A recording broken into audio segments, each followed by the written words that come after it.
If you want a really good caramel sauce, give this one a try. I use it all the time for everything. Here in my saucepan, I'm going to add 1 cup of brown sugar.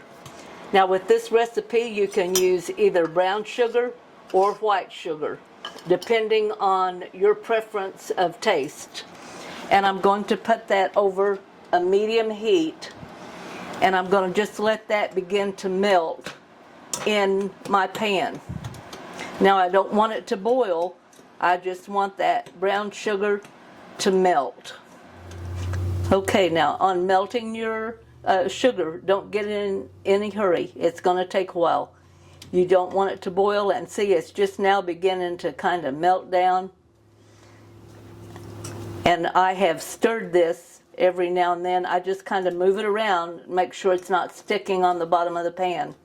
But looks like we've got it going, and it'll be just a few minutes, and then this will be ready to add the next ingredient. Okay, as you can see, that sugar has melted. Nothing but the brown sugar. Now there'll be a few lumps, and you want to kind of mash them down. And then we're going to add 6 tablespoonfuls of butter. And I've just cut those into tablespoonfuls, 6 of them there. And we're going to stir these around until everything is nice and blended and melted. And this is going to bubble up. So just keep stirring. Get it nice and smooth.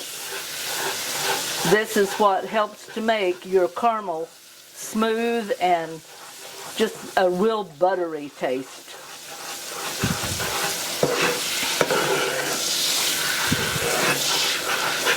And this will not take very long. As you can see, that butter has melted down. Your sugar is still thickened. I just want that stirred in there really good. If you've got any on your spoon, you want to get that off in there.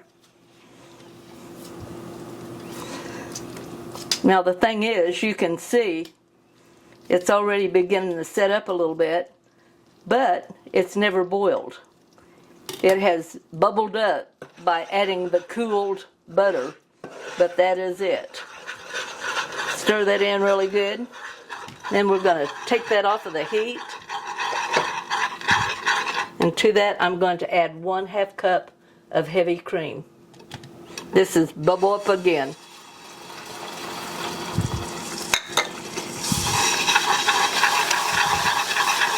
Want to stir that in good while it's at it, because your caramel is going to start setting up really quick with that. I can already feel it beginning to thicken up a lot. Before I can finish that, I'm going to add 1/2 teaspoon of plain old salt. Look how smooth that is.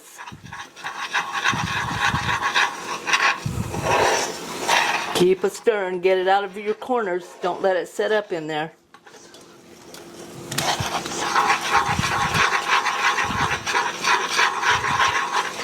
This is wonderful, warm, over ice cream, or use it to drizzle. If you do like a chocolate cake with a caramel sauce, yummy, yummy. Chocolate cake with caramel sauce.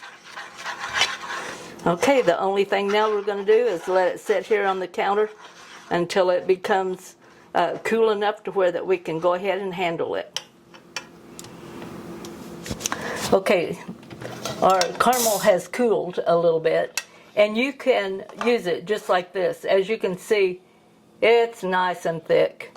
But what I'm going to do is I want to strain it because I want it really smooth. And I'm just going to pour that in a sort of a large sieve that has larger holes. And I'm going to work that through there. That way there's no lumps, no bumps. Just nice, smooth caramel. If you like caramel to make it for ice cream or for cookies or for candy, This is the one to use. It's easy, doesn't take much time, and it tastes really good.